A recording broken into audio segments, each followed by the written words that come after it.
యెహోయాకీను ఏలను ఆరంభించినప్పుడు 18 ఏండ్ల వాడై యెరూషలేమునందు 3 మాసములు ఏలెను. ఇక్కడ ఒక వ్యక్తి గురించి మనం చూసుకుంటున్నాం. అతని పేరు ఏంటంటే, ఏం పేరండి? యెహోయాకీను. ఇతను రాజ్యాన్ని పరిపాలించే సమయానికి అతని వయసు ఎంతంట? 18 వయసు. అయితే అంతకుముందు ఇతని గురించి చూసుకోకముందు కాస్త వాళ్ళ నాన్న గురించి కొన్ని వాక్యాలు మనం చూసుకుందాం. చూడండి, ఇర్మియా గ్రంథం 22 అధ్యాయం 18 వచ్చింది. ఇర్మియా గ్రంథం 22 అధ్యాయం 18 వచ్చింది.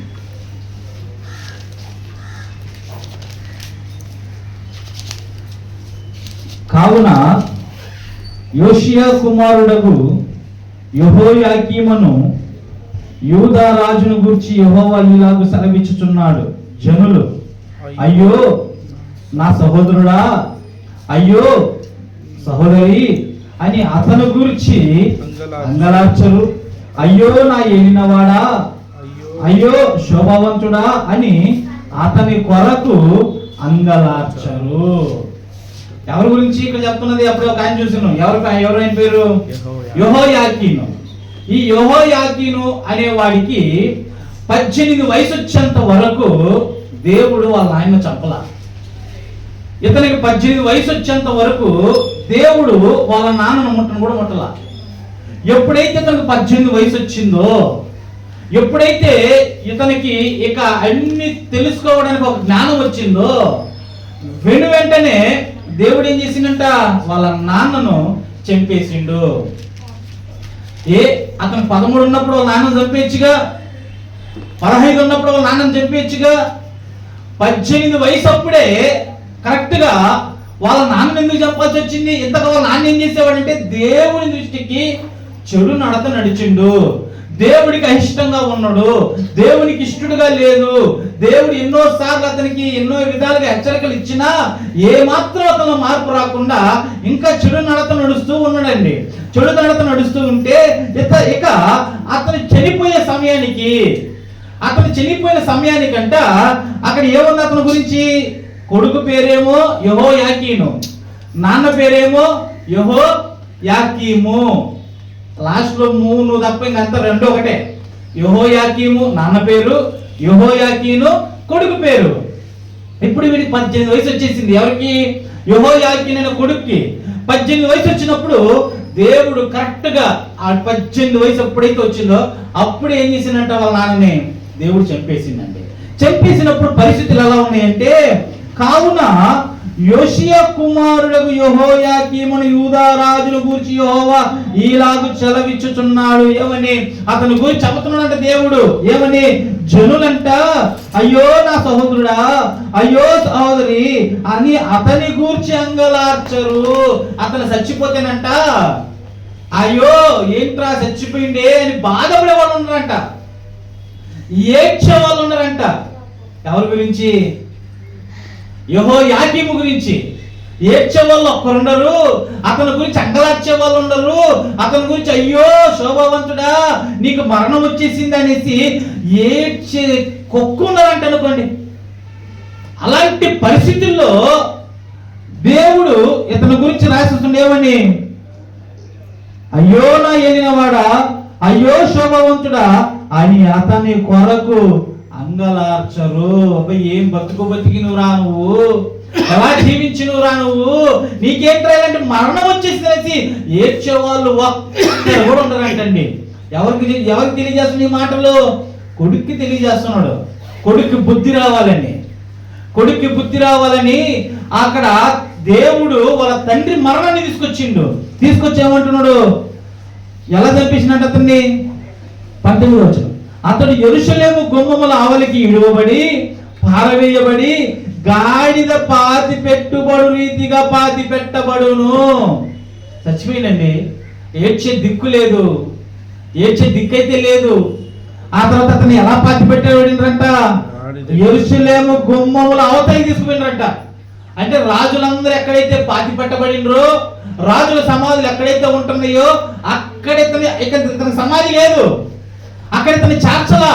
ఇతను బయటికి తీసుకెళ్ళిపోయినట్ట. బయటికి తీసుకెళ్ళిపోయి ఎలా పాతి పెట్టిందంట? గాడిదను పాతి పెట్టబడినట్లుగా గాడిదని ఎక్కడైతే పాతి పెట్టినరో ఆ రీతిగా పాతి పెట్టిన. గాడిదని ఎలా పాతి పెడతారంట ఆ రోజులలో? తల బయటికి పెట్టేస్తారు, శరీరంతో లోపల పెట్టి తల బయట పెట్టేస్తారు, పూర్తిగా దాన్ని పోడ్చరు, అలా వదిలేస్తారు. అలాగా పాతి పెట్టబడతాడు అని ఈ యెహోయాకీము గురించి దేవుడు సెలవిస్తున్న మాటలు. అతనికి 18 వయసు వచ్చేసింది యెహోయాకీముకి.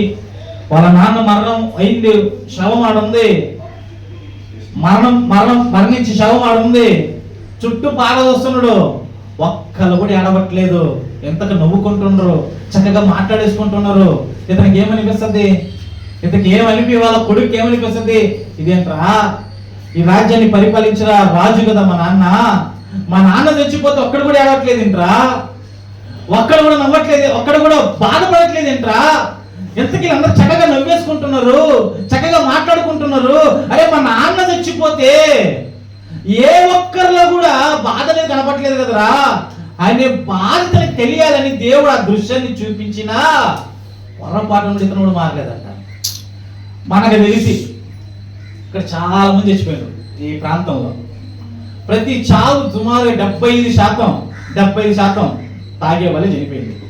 మనకు తెలిసి తాగేవాళ్ళు అంటే నాకంటే మీకు బాగా ఎక్స్పీరియన్స్ ఎక్కువ ఈ ఏరియాలో, అవునా? సుమారు 70% తాగేవాళ్ళు చచ్చిపోయిందండి. తాగి సాగుకు వచ్చిందండి ఇంకొకటి ఎవడో, ఆడు అడుగుతాడు ఎలా చచ్చిపోయిందని అంటాడు.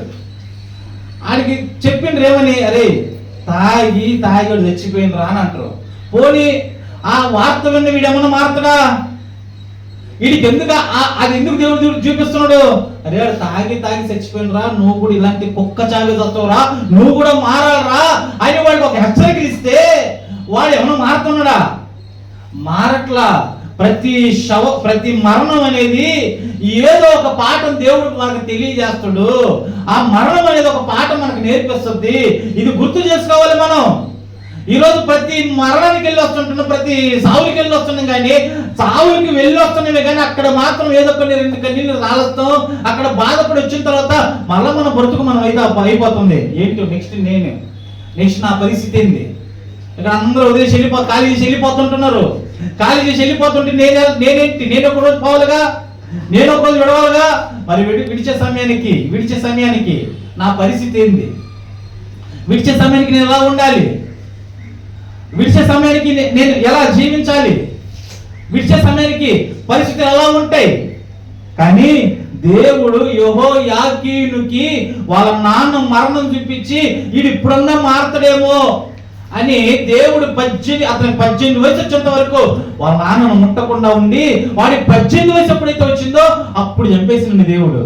ఎందుకు 18 వయసుకు వచ్చిందంటే 18 ఎందుకు గుర్తు? అప్పుడే ఓటు హక్కు, అప్పుడే ఒక డ్రైవింగ్ లైసెన్స్ హక్కు, అప్పుడే పనికి వెళ్ళడానికి కూడా ఒక హక్కు. ఇలా 18 అనేది ప్రతి దానికి ఒక హక్కుగా ఏర్పడిన వయసు అది. అంటే కాస్త మెచ్యూర్ అంటే ఏంటి, ఆలోచన విధానం పెరగద్ది 18 వయసులో. అంటే వీడి 18 వచ్చేంత వరకు కూడా దేవుడు ఏం చేసిండు? 18 వయసు వస్తే ఖచ్చితంగా మా నాన్న చంపేద్దాం, అది చూసంత మీరు మాట్లాడేమో ఆలోచన శక్తి పెరగద్ది కదా. 18 వయసు వచ్చినప్పటికి బాగా తెలిసి వస్తుంది కదా అని 18 వయసు వరకు దేవుడు ఆపి వాడికి ఎప్పుడైతే 18 వయసు వచ్చిందో వెను వెంటనే వాళ్ళ నాన్నని చంపేసిండు. మరణం అక్కడ పడుంది, శవం అక్కడ పడుంది, చుట్టూ ప్రజలు నిలబడి కానీ ఏ ఒక్కరు కూడా ఇది మంచోడు అన్న మాట వినవల్ల. చూస్తుండగా కళ్ళతో అందరు నవ్వేసుకుంటున్నారు, అందరు మాట్లాడేసుకుంటున్నారు, అందరి దిక్కు చూసి మొత్తం నలుదిక్కులు చూసిండు. చుట్టూ ఉన్నవారిని పార చూసి అనుకోని ఉండాలి, అరే ఏంద్రా బ్రతికితే ఇలా బతకూడదురా, సత్యాలంటే కుక్క సావకూడదురా, ఇది నాకు ఒక పాఠమురా అనేసి మనసులో అనుకోలేదండి వాడు. ఎవరు? వాళ్ళ కొడుకు యెహోయాకీము, వాళ్ళ కొడుకు యెహోయాకీను అనుకోలే మనసులో. అరే మా నాన్న ఇంత ఏం చేసుంటే వీళ్ళందరూ నవ్వుకుంటారా, మా నాన్న మరణం అనేది ఇక్కడ పడి ఉంది, శవం అనేది ఉంది, ఏ ఒక్కరు కూడా మా నాన్న గురించి బాధపడే ఒక్క దిక్కు లేకుండా ఉంది. ఇలా ఇతను ఎలా నడుచుకొని ఉంటే వీళ్ళందరూ ఎంతగా ఉంటారా కనుక ఇంత దృశ్యాన్ని చూసిన అతను ఏమవ్వాలి, ఇతను మార్పు రావాలి. ఇంత గమనించిన ఇతను మార్పు రావాలి. ఏ మాత్రం మార్పు రాకుండా అతను ఎలా ఉన్నాడంట, ఎలా ఉన్నాడు, కానీ అన్నట్టు అయిపోయింది. అతను చనిపోయిండు. అతను తీసుకుపోయి ఎక్కడ బాధ పెట్టి పోయిండ్రు, బయట ఊరిగావతలు అయితే ఈడ్చుకోబడి అక్కడ గాడిని పాతి పెట్టుకుంటే పాతి పెట్టేసిండ్రు. అతనికి రాజుల యొక్క సమాధి తోటలో అతనికి ఏమాత్రం లేదు, చోటు లేదు, ఏమాత్రం చోటు లేదు. అలాంటి పరిస్థితుల్లో ఇవన్నీ గమనించిన ఇతనికి చూడండి, రాజుల 2వ గ్రంథం 24వ అధ్యాయం 9వ వచనం. రాజుల 2వ గ్రంథం 24వ అధ్యాయం 9వ వచనం. అతడు తన తండ్రి చేసిన దానినంతటి ప్రకారముగా యెహోవా దృష్టికి చెడు నడత నడిచేను. అంటే నీకంటే మూర్ఖుడు ఎవరన్నా ఉండరా? అరే మీ నాన్న చావు నువ్వు చూసినావు కదా, మీ నాన్న కుక్క చావు తెచ్చింది కదా, మీ నాన్న ఇలా చచ్చిపోతే మరి ఇటు మారాలి కదా, ఇటు మార్పు చెందాలి కదా. ఏ మాత్రం మార్పు రాకుండా యెహోవా దృష్టికి ఏం చేసిందంట, చెడు నడత నడిచిండు. చెడు నడత, మార్పు రాలేదండి. ఒక పక్క వాళ్ళ నాన్న చావుని కళ్ళతో చూపించిన దేవుడు అతను ఆ దృశ్యాన్ని చూసినా ఏ మాత్రం మార్పు రాలా. ఇంకా ఏమిపోయిందో పైపిచ్చు, చెడు నడత నడిచిండు. దేవుడైతే దేవుని యొక్క అలవాటు ఏంటంటే మనం మారతానని ఒక ఆలోచన మనకు వస్తే ఎంతవరకైనా రాగలడండి, ఎంతవరకైనా రాగలడు. మారనని మొండికేస్తే, మేము మారనండి, మేము ఎలాగే ఉంటామని మొండికేస్తే ఇంకా ఆయన ఏం చేస్తాడు, ఇంకా ఆయనకు వదిలేస్తాం. అసలు ఆయన దృష్టికి ఒక వ్యక్తిని ఆయనకి నచ్చితే వాడికి 50 ఏళ్ళు ఆయుష్ ఉందనుకో, ఆయుష్ 50 ఏళ్ళే వాడికి ఉండేది. ఆయనకి కానీ నచ్చితే ఇంకా 20 ఏళ్ళు పెంచగలడు. ఆయన ఇంకా 20 ఏళ్ళు బతికేరా అంటాడు. మంచిగా ఉంటే ఆయనకి నచ్చితే ఉండేదంత ఆయుష్ 50 అనుకుందాం. 50 ఏళ్ళలో చనిపోవాలనుకున్న వాడు ఆయుష్ అక్కడ వరకు ఉంది. ఆడు కానీ నచ్చితే ఇంకా 20 ఏళ్ళు పెంచుతాడు దేవుడు. ఒకవేళ 70 ఏళ్ళు ఆయుష్ ఉందడికి, దేవుడికి నచ్చకపోతే 50 ఏళ్ళను ముగించేస్తాడు. వాడికి ఇంకా 20 ఏళ్ళు వద్దురా, వాడికి 20 ఏళ్ళు ఇవ్వడం వేస్ట్ అనేసి 20 ఏళ్ళు తగ్గించేస్తాడు. అలాంటి గుణగణాలు ఉన్నాయి. ఆయన మారతానంటే ఎంత దూరం ఉన్నా వస్తాడండి. మారతానంటే చరిత్రను కూడా ఏం చేస్తాడంట, మార్చేయగలడు. మారతానంటే ఆయన మన మన మన మన కళ్ళ ముందు ఎన్నో మార్పు చేర్పులు చేస్తాడు. మారాలంటే మనం మారతానని ఒక ఆలోచన మనకు రావాలి. ఇంకా ఇప్పుడు మారుతంలో ఎప్పుడు కాదు అంటే ఇంకెప్పుడు మారేది అవకాశం లేకుండా పోతాయి, అవకాశాలు ఇవ్వడు. కనుక ఇప్పుడు ఇక్కడ గురించి కొన్ని వాక్యాలు చూసుకుందాం మనం. చూడండి 36వ అధ్యాయం దినవృత్తాంతంలో 2వ గ్రంథం 36వ అధ్యాయం 9వ వచనం. దినవృత్తాంతంలో 2వ గ్రంథం 36వ అధ్యాయం 9వ వచనం.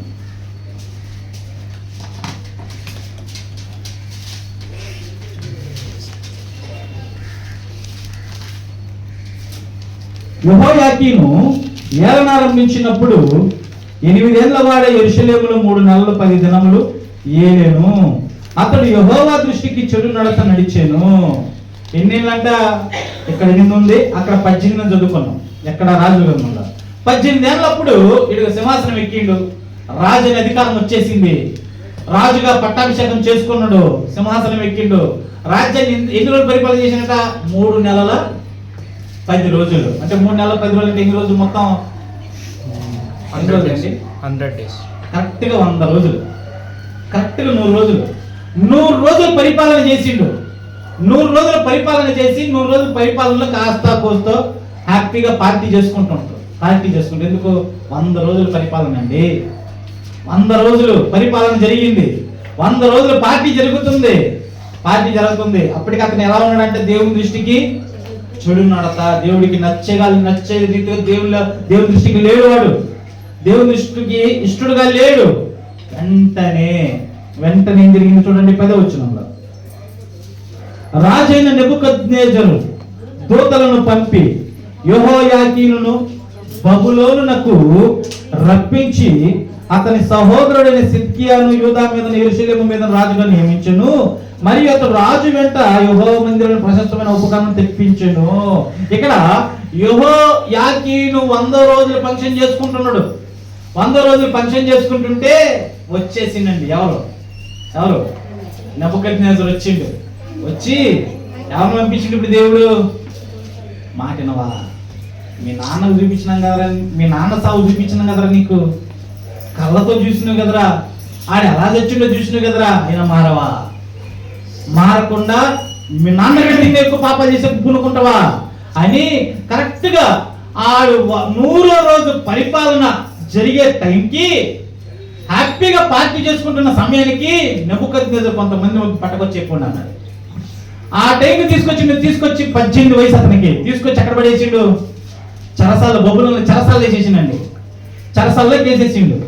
ఇప్పుడు ఇతని జీవితం ఎక్కడ పోయింది? ఇప్పుడు ఎక్కడ రాజుగా ఉంటున్నాడు, ఏడవడు. ఇప్పుడు చెరసాల్లో ఉన్నాడు. చెరసాలకు పోయేటప్పుడు వయసు ఎంత? 18 వయసు. చూడండి 97వ కీర్తన 10వ వాక్యం. 97వ కీర్తన 10వ వాక్యం.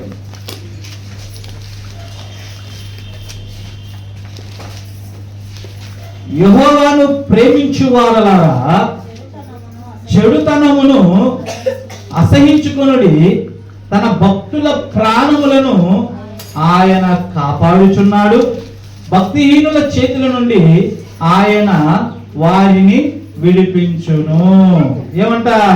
యెహోవాను ప్రేమించే వాళ్ళు మనం దేవుని కానీ ప్రేమిస్తే, దేవుణ్ణి ప్రేమించే అనుభవం, ఆ గుణం మనకుంటే ఏం అసహించుకోవాలి?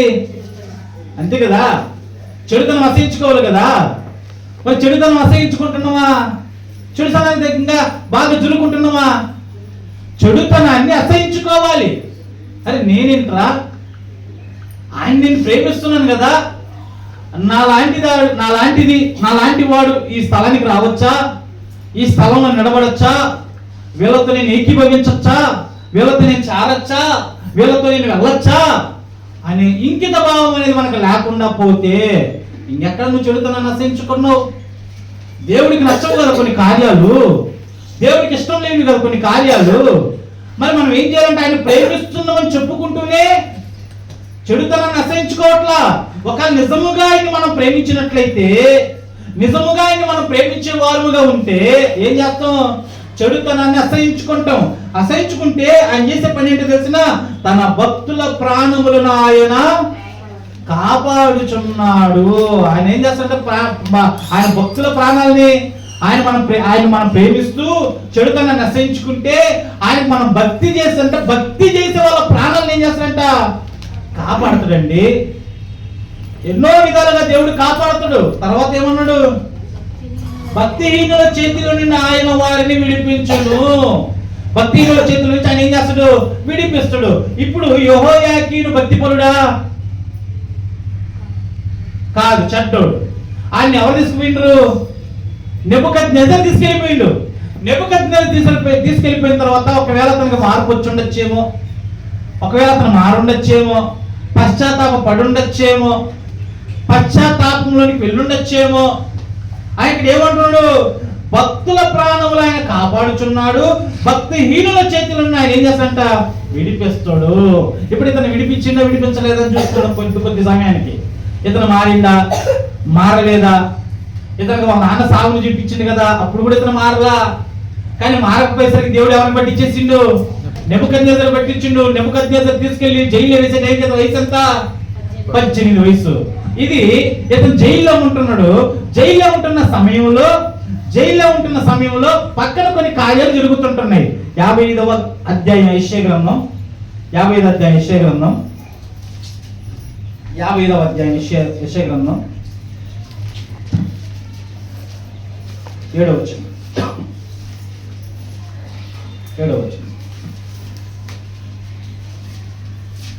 భక్తిహీనులు తమ మార్గమును విడవవలెను, దుష్టులు తమ తలంపులను మానవలెను. వారు యెహోవా వైపు తిరిగిన యెడల ఆయన వారి యందు జాలిపడును. వారు మన దేవుని వైపు తిరిగిన యెడల ఆయన బహుగా క్షమించును. అయ్యా సమస్యల్లో ఉన్నామయ్యా, ఇబ్బందుల్లో ఉన్నాము నాయన, గడవట్లేదు ప్రభా, రోజులు వెళ్ళాలంటే భయంకరంగా ఉన్నాయి ఆయన వైపు తిరిగితే ఆయన ఏం చేస్తాడంట, మన యందు జాలి పడతాడు.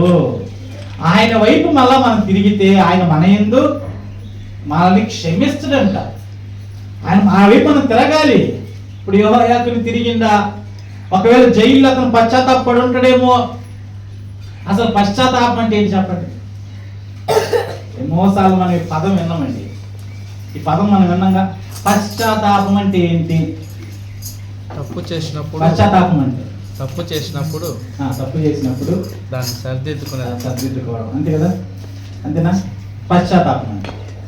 దావీదు పశ్చాత్తాపం ఎలా ఉందో చూద్దాం. చూడండి, రాజుల 2వ గ్రంథం 1వ అధ్యాయం 2వ వచనం.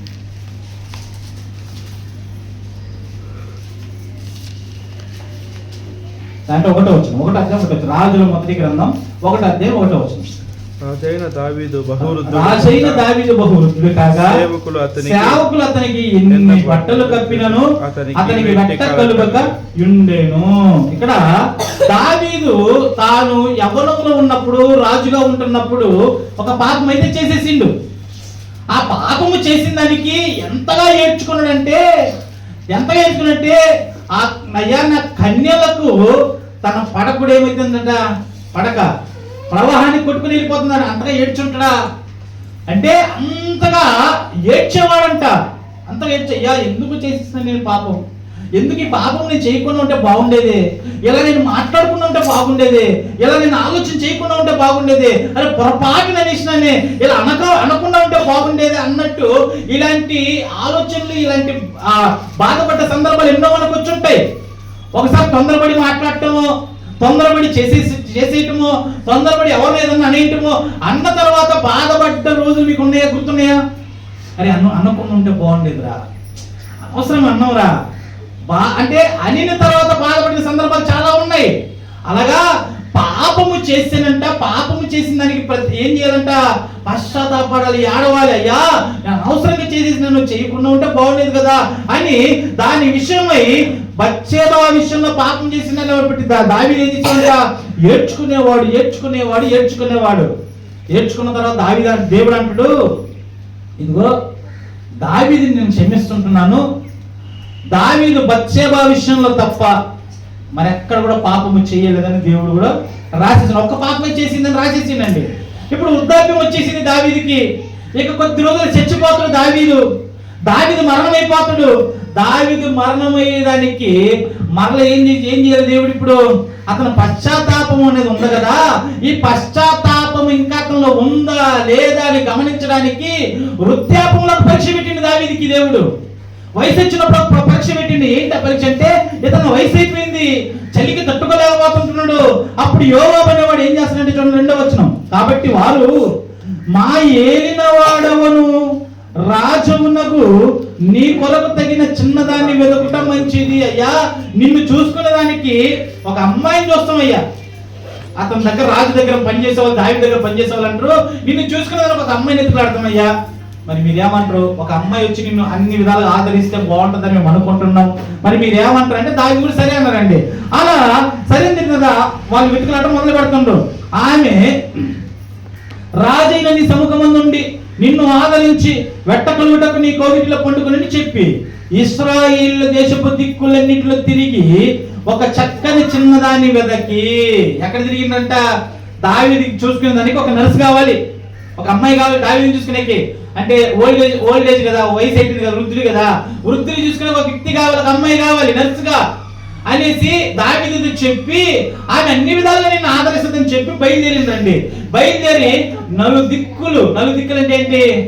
తూర్పు, పడమర, ఉత్తర, దక్షిణం, నలుదిక్కులు ఇశ్రాయేలు దేశం అంతట్లో వెతికితే ఒక్క అమ్మాయి దొరికిందంటండి. ఇశ్రాయేలు దిక్కులన్నింటిలో చక్కనిదంటే ఎంత అందగెత్తండి అమ్మాయి. ఇశ్రాయేలు అందరిలో ఉంది, నా మాట చూడండి ఎంత బాగుంటుంది.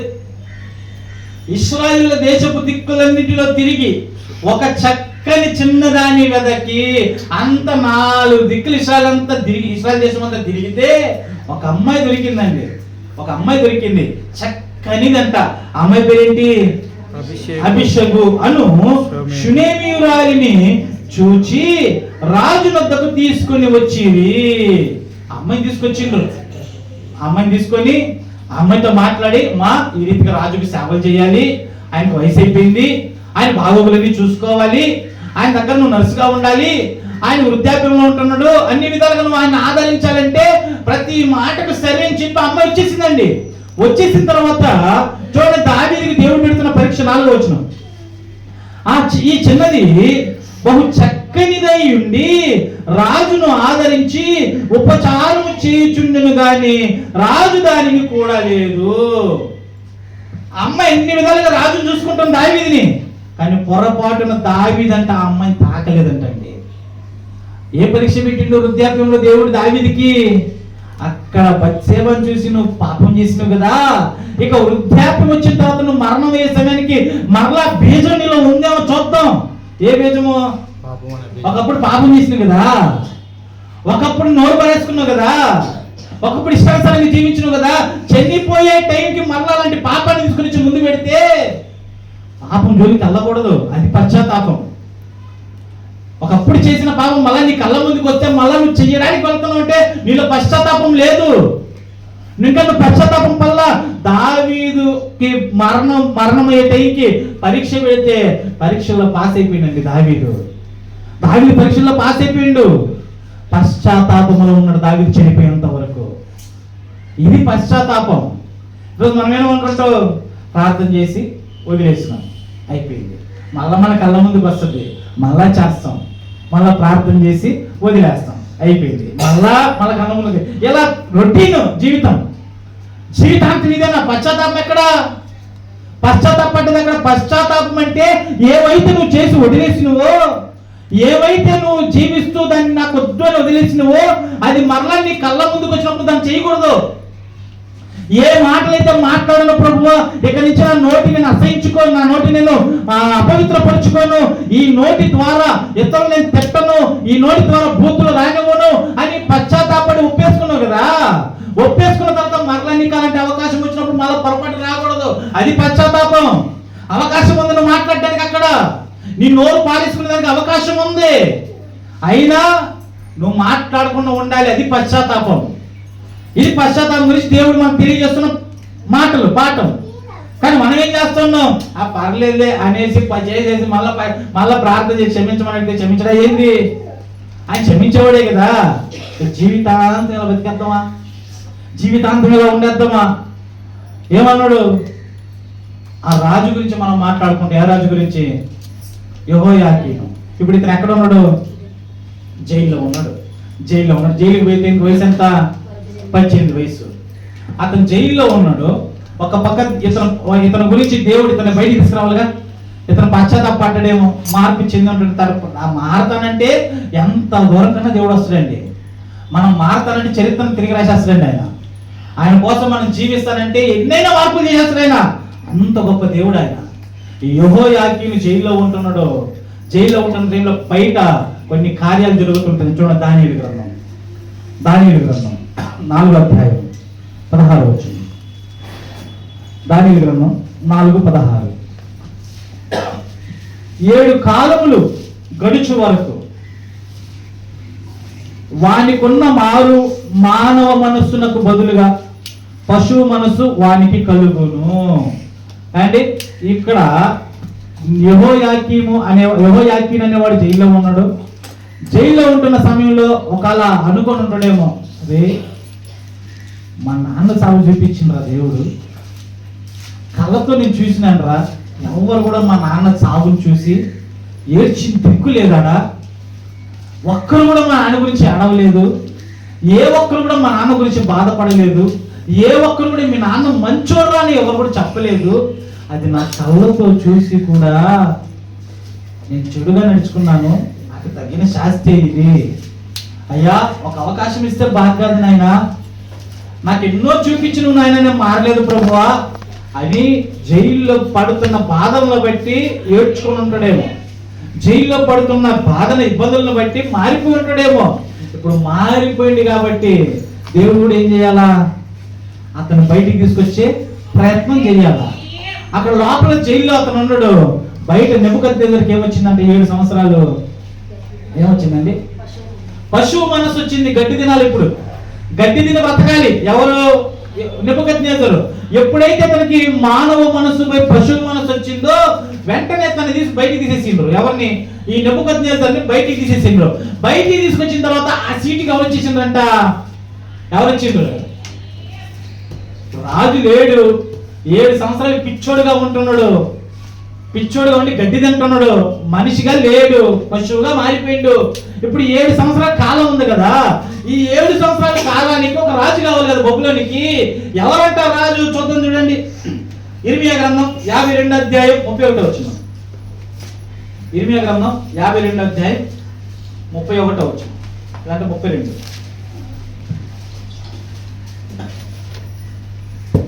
51 31వ వచనం.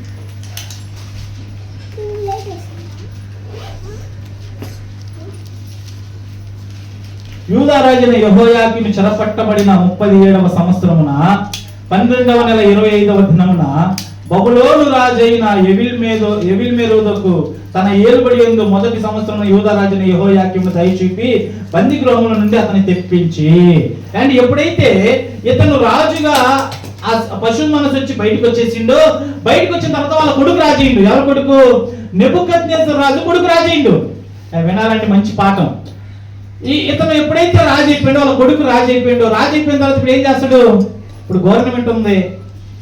ఇప్పుడు గవర్నమెంట్, అంతకుముందు ఉన్న గవర్నమెంట్ ఏది? ఇక్కడేమో కానీ మనం ఆంధ్ర పక్క ఏం చేస్తామంటే జగన్ గవర్నమెంట్ ఉంటుంది. జగన్ గవర్నమెంట్ లో రేషన్ కార్డు బొమ్మ ఎవరిది ఉంటుంది? జగన్దే ఉంటుంది. జగన్ వైఎస్ రాజశేఖర రెడ్డి ఉంటుంది. ఇప్పుడు ఆడు గవర్నమెంట్ పడిపోయి ఎవరు గవర్నమెంట్ వచ్చింది? తెలుగుదేశం పార్టీ వచ్చింది, జనసేన పార్టీ వచ్చింది. ఇప్పుడు వాళ్ళు ఏం చేస్తారు? అరే ఆడి కార్డులు తీసిరా, ఆడు బొమ్మ ఉంది వద్దురా, మళ్ళీ కొత్త కార్డు చేసి ఏం చేస్తారు? వీళ్ళ బొమ్మలు వేసుకుంటారు. జగన్ ఫోటో తీసేసి వీళ్ళ ఫోటోలు వేసుకుంటారు. ఇది జరుగుతున్న ఒక ఆనవాయితీ. ఆ రోజుల్లో నెబుకద్నెజరు రాజుగా ఉంటున్న వాడు పిచ్చిగా చేస్తుంటే అతన్ని తొలగించి వాళ్ళ కొడుకు రాజయ్యిండు. ఇప్పుడు కొడుకు రాజైపోయిన తర్వాత ఏం చేయాలి? ఇప్పుడు కలర్లు మార్చేస్తారు, అంతేగా. ఇప్పుడు నాన్నకి ఎర్ర కలర్ నచ్చింది అనుకో, కొడుకు పసుపు కలర్ నచ్చింది అనుకో, ఎర్ర మొత్తం తీసేయండిరా అని మొత్తం పసుపు వేసేస్తాడు. వేసేస్తారా? ఆ కలర్ వేసిన తర్వాత 7 సంవత్సరాల తర్వాత ఇతను మళ్ళీ మామూలు అయిపోయి మళ్ళీ రాజుగా అయ్యి సింహాసనం దగ్గరికి వచ్చిండు. సింహాసనం దగ్గరికి వచ్చిన తర్వాత అక్కడ మొత్తం మార్పులు చేర్పులు చూసి ఏంట్రా ఏం జరిగిందిరా ఈ 7 సంవత్సరాలు ఏమైందంటే, రాజా మీరు లేని టైంలో మీ కొడుకు రాజయ్యిండు, మీ కొడుకు రాజు ఈ మార్పులు చేసిందంటే, అరే నేను లేని టైంలో వీడిని ఎవరా రాజు చేసింది, అసలు వీడు ఎలా రాజు అవుతుంది నిన్న చెప్పాలా, ఇంకా నేను బతికే ఉన్నాను కదా, ఎంత దిగిస్తున్నా వీడిని తీసుకొచ్చి ఏం చేసేసిందంట, కొడుకుని తీసుకుని ఎక్కడ పెట్టేసిండు? జైల్లో పెట్టేసిందండి. ఏ జైల్లో? యెహోయాకీనని ఏ జైల్లో ఉన్నాడో, యెహోయాకీను ఏ జైల్లో ఉన్నాడో ఆ జైల్లో పెట్టేసిందండి. ఎప్పుడైతే ఈడు జైలుకి పోయిండు, ఎవరి కొడుకు? నెబుకద్నెజరు కొడుకు జైలుకి పోయిండో, జైలుకి పోయిన తర్వాత మామూలుగా క్లాస్మేట్లు రూమ్మేట్ అన్నట్టు వీళ్ళందరూ జైలు పెట్టారు అనమాట. ఎవరు?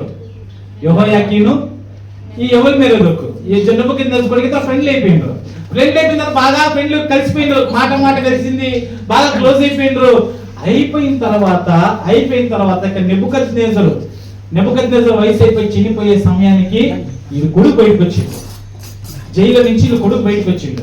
బయటకు వచ్చిన తర్వాత మనం చదువుకున్నాం కదా 31 అధ్యాయం 52-31.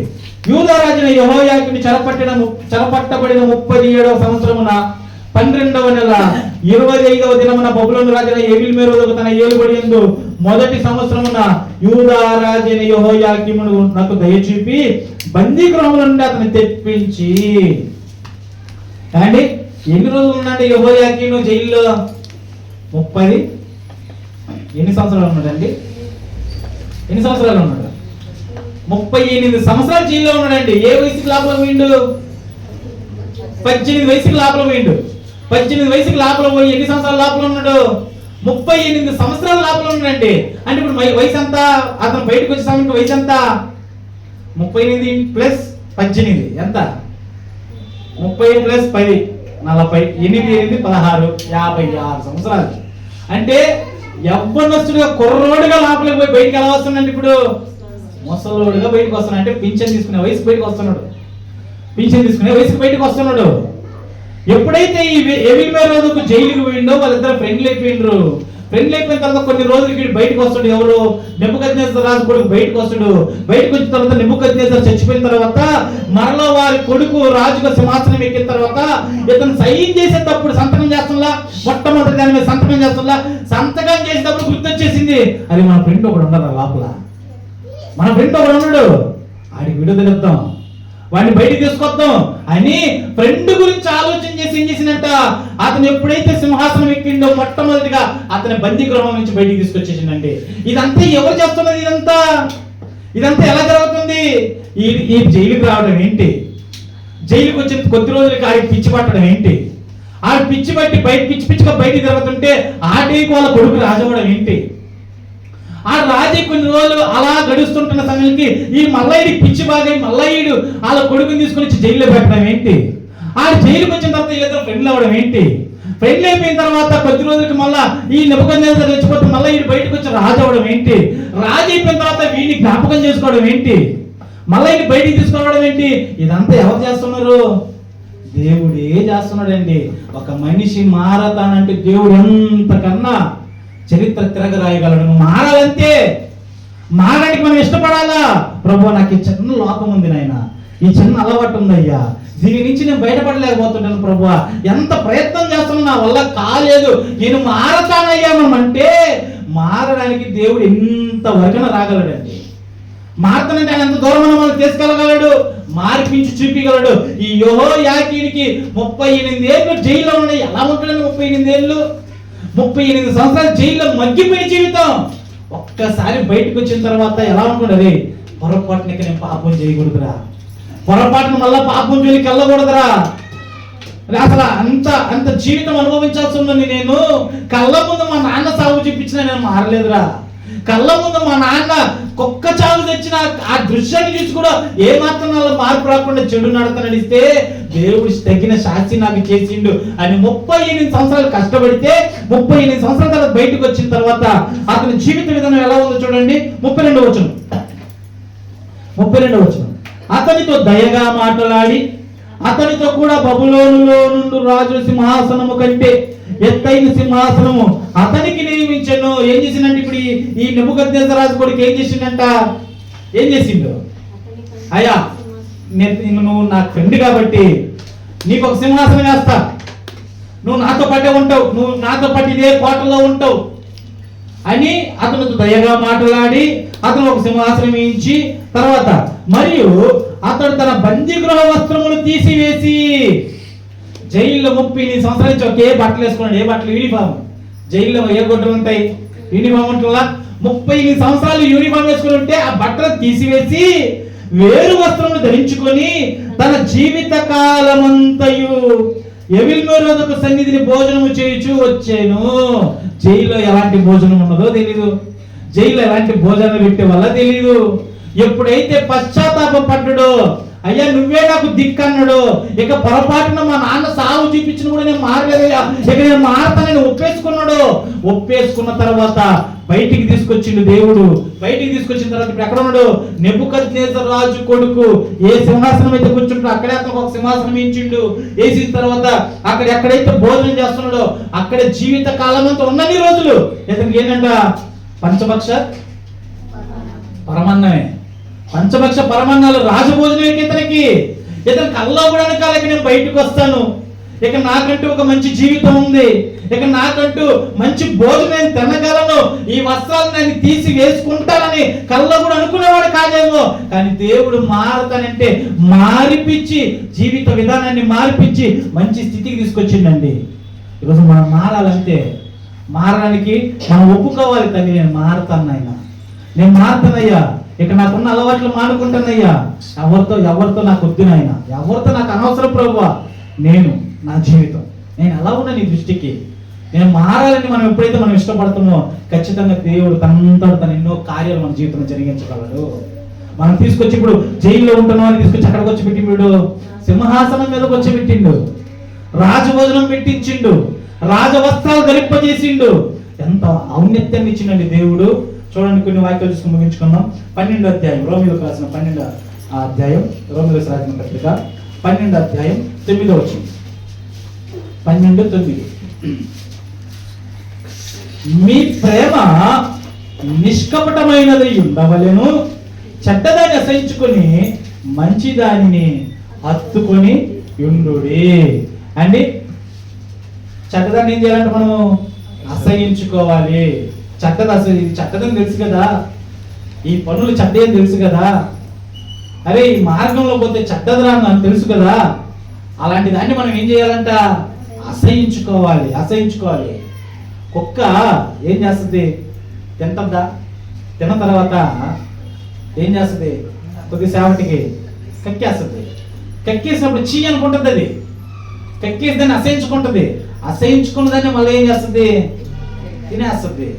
అలాంటి జీవితం మనకు ఉండకూడదు. ఒక్కసారి వదిలేసి అనుకున్నాం, మళ్ళా వాటి జోలికి వెళ్ళకూడదు. అది చెడ్డదాన్ని అసహించుకొని మంచి దాన్ని హత్తుకు. మంచిదేది చాలా ఉండే ఆ మంచిది మనం హత్తుకొని జీవించాలి. చూడండి, కొరింథీయులకు రాసిన మొదటి పత్రిక 1వ అధ్యాయం 8వ వచనం.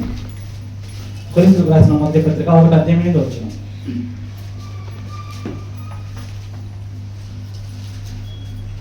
రెండవ పత్రిక 1వ అధ్యాయం 8వ వచనం.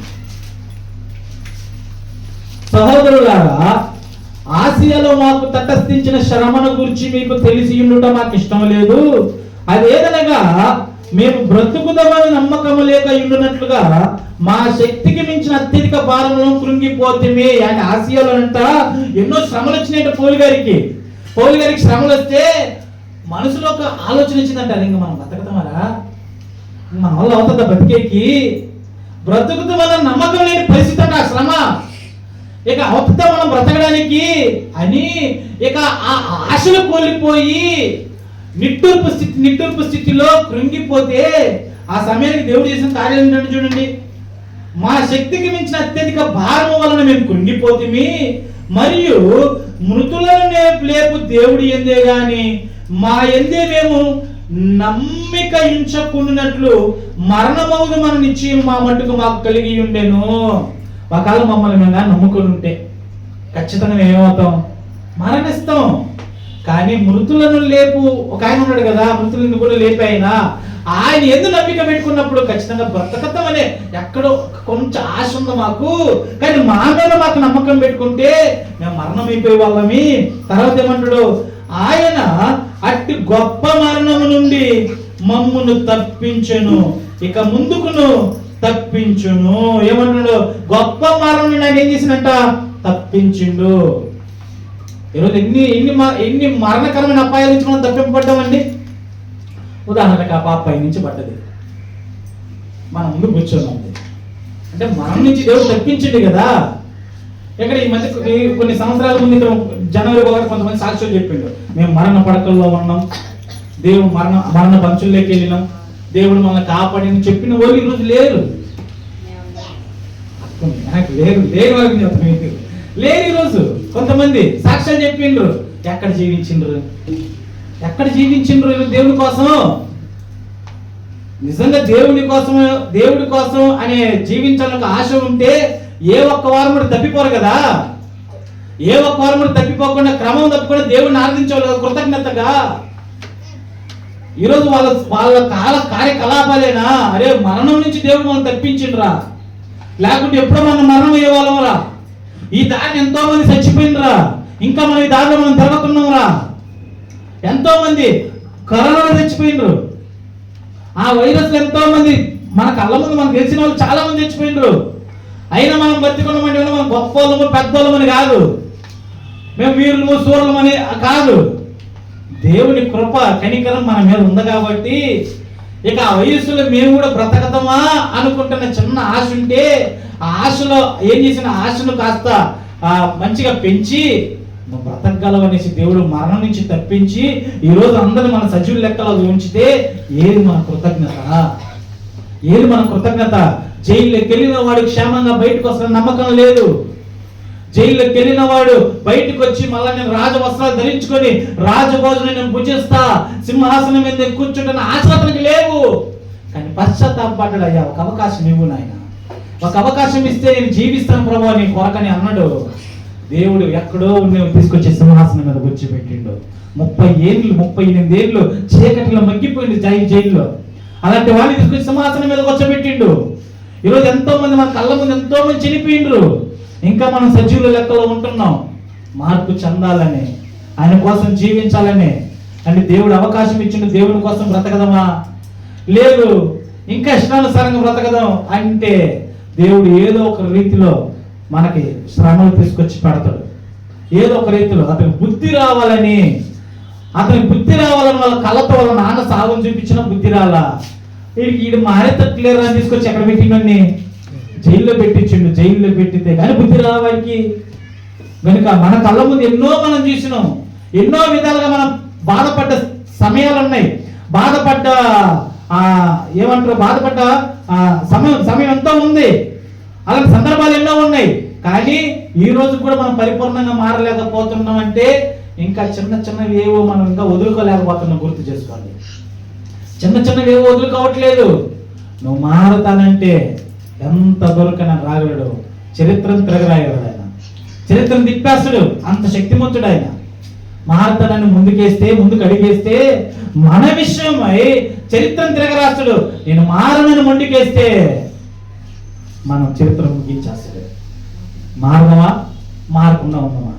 దేవుని కోసం జీవిద్దాం. దేవుని కోసం బ్రతకదాం. ఉన్న కొద్ది రోజులు దేవునిలో ముందుకెళ్దాం. మొన్న చూసుంటారు బస్ యాక్సిడెంట్. అనుకున్నారు వాళ్ళకి చక్కగా నిద్రపోతున్నారండి. హ్యాపీగా పడుకొని వస్తున్నారు. వాళ్ళకి తెలుసా మరణం అవుతుంది అనేసి? చనిపోతున్నాను అనుకున్నారా? కానీ మరణం అయిపోయింది. ఏ క్షణం ఏం జరుగుతుందో తెలియదు. ఉన్న క్షణం ప్రభు కోసం బ్రతకదాం. ప్రభు కొన్ని చూపిస్తాడు, మన కళ్ళ ముందు చూపిస్తాడు. రే ఇవన్నీ ఉండే జాగ్రత్త. ఇన్ని చూసి కూడా మనం మారలేదంటే ఇక మనకంటే మూర్ఖులు మరొకరు లేరు. ప్రభు కోసం సమర్పించుకుందాం. ప్రభు కోసం బ్రతకదాం. శ్రమలు వస్తాయి, ఇబ్బందులు వస్తాయి. దాటడానికి దేవుని దగ్గర బలం అడగదాం, శక్తిని అడగదాం. వాటిని అధిగమించి జీవించడానికి దేవుని కృపను తోడుగా అడగదాం. కనుక దేవుని మాటలు విన్న మనము మార్పు చెంది ప్రభు కోసం జీవించాలని కొరకు దేవుని మాటలు ముగిస్తుంటామండి. ఆమేన్.